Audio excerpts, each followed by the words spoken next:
सच साहब भगत जी। क्या नाम है आप जी का? गोविंद दास। गोविंद दास जी, आप कहाँ से आए हैं? दमोह एमपी से। अ, परमपिता परमात्मा सदगुरु रामपाल जी भगवान से नाम दीक्षा आपने कब ली? 2019 को 24 जनवरी को ली। अच्छा, उसके बाद सात संगति की जानकारी आपको कैसे प्राप्त हुई? भगत जी मैं 7-8 महीने तो मेजरमेंट के साथ रहा, पेशी पे भी जाता रहा। मेजरमेंट यानी सतलोक आश्रम मैनेजमेंट हरियाणा। हाँ जी हाँ।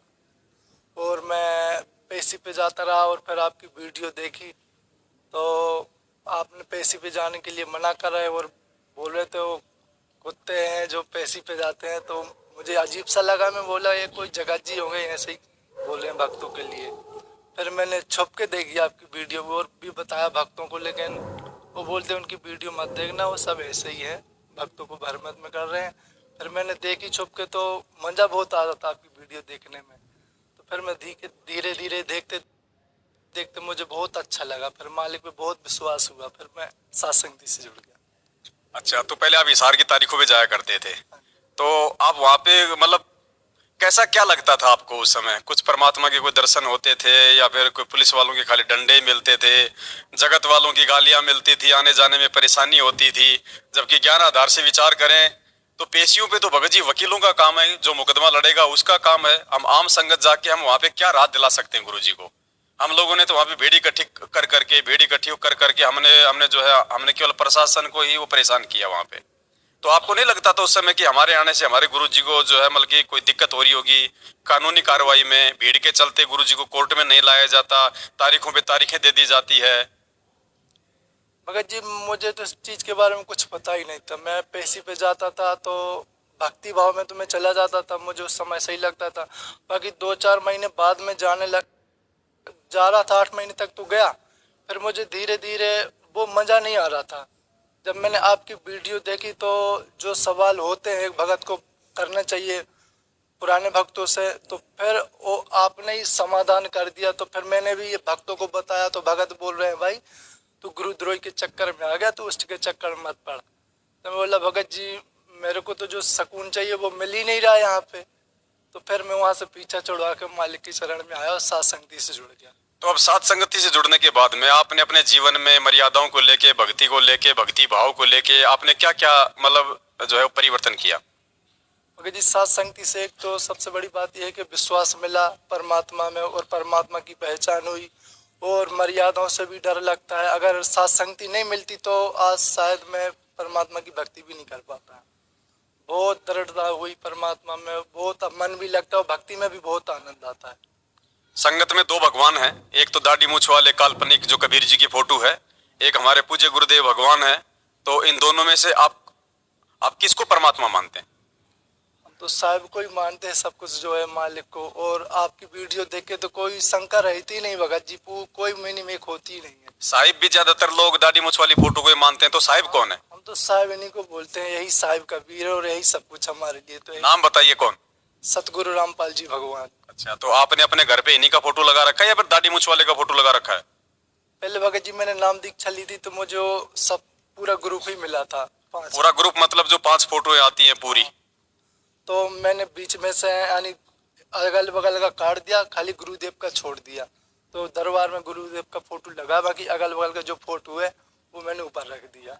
अभी आपके घर में खाली वही फोटो है, लेकिन आपने जो 4 फोटो है, जो गरीबदास जी की, जो कबीर जी की दाढ़ी मूछ वाली, पंडित चित्तानंद जी की और हमारे दादा गुरु जी की, उन फोटो को आपने वहां से हटा दिया, आपने वो काट दिया उन फोटोओं को, और खाली अपने गुरुदेव भगवान की आपने जब मतलब की फोटो लगा रखी है।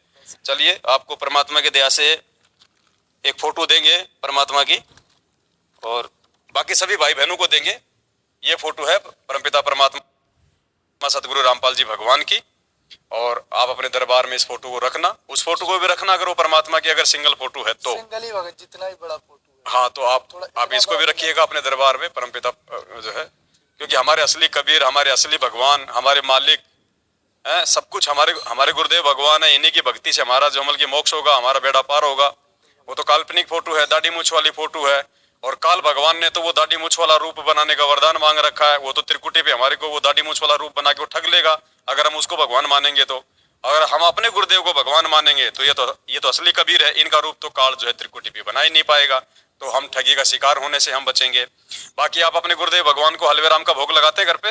हाँ जी भगत जी, लगाते हैं। हफ्ते में 1-2 बार तो बड़ी आरती के साथ लगा देते हैं, बाकी छोटी आरती भी कभी 1-2 बार ही लगाते हैं, यानी हफ्ते में 2-4 बार लगाते हैं। उससे पहले कभी अपने गुरुजी को भोग लगाया हलवे राम का? जब से मैं सत्संग से जुड़ा हूँ तभी से भोग लगा रहा हूँ। उससे पहले कोई जानकारी नहीं थी? पहले कोई जानकारी नहीं थी, क्योंकि उससे पहले तो हम गुरुजी को भगवान ही नहीं मानते थे। सही बात है। भगवान तो हम दाढ़ी मूंछ वाले कबीर जी की काल्पनिक फोटो को मानते थे। अब सात संगति से जुड़ने के बाद में हमारे भगवान की पहचान हुई है, और उसके बाद जब पहचान होगी कि ये भगवान है, तो भगवान के साथ तो भगवान वाले ही काम किए जाएंगे। तो हम अपने गुरुदेव की पूजा करते हैं, हम गुरुदेव से प्रार्थना करते हैं, गुरुदेव के आगे आरती करते हैं, और गुरुदेव को हम जो है बल्कि भोग लगाते हैं, और इसी से हमारा आत्म कल्याण होगा। तो बाकी भगत भाई बहन जो आपके संपर्क में हो, जो सतलोक आश्रम मैनेजमेंट हरियाणा से जुड़े हुए हैं, जो सात संगति के वीडियो के अभाव में अभी भी नीर खीर का निबेरा नहीं कर पा रहे, जो सच्चाई से परिचित नहीं है, जो मर्यादाओं में नहीं है, मर्यादा उनकी जो है खंडित है सतलोक आश्रम मैनेजमेंट हरियाणा की कुसंगति करने के चलते, और आने वाले समय में उनको क्या उसके दुष्परिणाम भोगने पड़ेंगे ये हम लोग जानते हैं, वो नहीं जानते होंगे। तो उन भाई बहनों को आप उस आगामी विनाशकारी समय में उनको कोई नुकसान हो जिससे कि उनकी भक्ति खंडित हो सकता है उनका शरीर भी छूट जाए, क्योंकि जब मर्यादा टूट जाती है तो परमात्मा साथ नहीं देता। तो उन भाई बहनों को एक बार सात संगति में आने के लिए, सात संगति से जुड़ने के लिए, या सोशल मीडिया पे, यूट्यूब पे, फेसबुक पे हमारे जो वीडियो हैं पवन दास इज लाइव या शंका समाधान विद पवन दास के नाम से यदि वो सर्च करेंगे तो सात संगति के वीडियो उनको मिल जाएंगे। तो इन सब चीजों के लिए आप उनको क्या संदेशा देंगे? अगर जी संदेश तो क्या दे सकता है, बस मैसेज ही कर सकता है कि भाई मैं भी जुड़ा हूँ सत्संगति से, मैं पवन भगत जी के पीछे नहीं पड़ा हूँ, मैं सत्य के पीछे पड़ा हूँ, और सत्य में जो सार है ना, सत्य के साथ चलने में वो आनंद है, वो कोई भी चीज में नहीं हो सकता है। तो भक्तों को तो मैं यही बोल सकता हूँ कि भाई सच्चाई तुम खुद ही, जब दोनों साइड का अक्ष पक्ष दोनों विचार सुनोगे तभी तो पता पड़ेगा। लेकिन भगत जी समझाते बहुत हैं, लेकिन वो उल्टा खुद ही समझाने लगते हैं कि भगत जी तुम ही गलत हो, समझना ही नहीं चाहते भगत जी। ये काल भगवान का उनकी बुद्धि पे ज्यादा प्रभाव है, सही बात है। उनको सच्चाई से नहीं जुड़ने देना चाहते हैं, क्योंकि सच्चाई से जुड़ना भगत जी हर किसी के बस की बात नहीं है। उसके लिए हमारे को मजबूत संस्कारों की आवश्यकता पड़ती है। जैसे 27 वर्षों से हमारे गुरुदेव दुनिया को ज्ञान दे रहे सत्संगों के माध्यम से, लेकिन आज कितने लोग जुड़ पाए? दुनिया की पूरी जनसंख्या का 1% लोग भी हमारे गुरुदेव से नहीं जुड़ पाए। क्यों नहीं जुड़ पाए? क्योंकि भगवान से जुड़ने के लिए, सच्चाई से जुड़ने के लिए हमारे को मजबूत भक्ति संस्कारों की जरूरत पड़ती है। तो हम प्रार्थना करेंगे परमपिता परमेश्वर से कि ये परमेश्वर वो भी आपके बच्चे हैं, आप उनको मतलब सद्बुद्धि दीजिए परमात्मा, आप उनके अंदर वो सत्प्रेरणा कीजिए यदि आप उचित समझे तो। सही बात। और परमेश्वर आप सभी को सात संगति का हिस्सा बनाइए, और हम सभी आपके चरणों में आपकी भक्ति करके, आपकी महिमा करके हम इस काल के जाल से जो है बल्कि मुक्त हो जाएं। एक बार भगत जी क्या हुआ, किशनगढ़ में सात संगति थी, तो जब आप आ गए तो वहाँ से, तो वो भगत जी को पुलिस वाले ले गए थे, तो मुझे थोड़ा आप में दोष आ गया, तो यानी शायद मैंने भी गफलत वहाँ पे कर दी थी, यानी ज़्यादा आपकी बात नहीं सुनी थी, वो मेरी खुद मर्यादा में हो गई थी त्रुटि। तो एक बार गुरुदेव ने सपने में आके दिखाया कि मैं खुद ही परमात्मा हूँ। वो कैसे? जैसे गुरुदेव की फोटो लगी है, कुर्सी पे बैठे हुए हैं, एक सफ़ेद फोटो है हमारे वहाँ घर पे लगी है, तो फोटो में मैं सपने में सोया तो गुरुदेव सपने में आए, और सब सात संगति वाले बैठे हुए थे भगत भाई। तो गुरुदेव बोल रहे हैं गुस्सा में सबको कि तुम लोग है ना गफलत मत करो, सब परमात्मा को परमात्मा मान लो, और मैं खुद भगवान हूँ, खुद अपने साथ इशारा कर रहे थे मैं भगवान हूँ, और तुम लोग गफलत बहुत करते हो, परमात्मा की भक्ति नहीं करते हो और मर्यादा में नहीं रहते हो।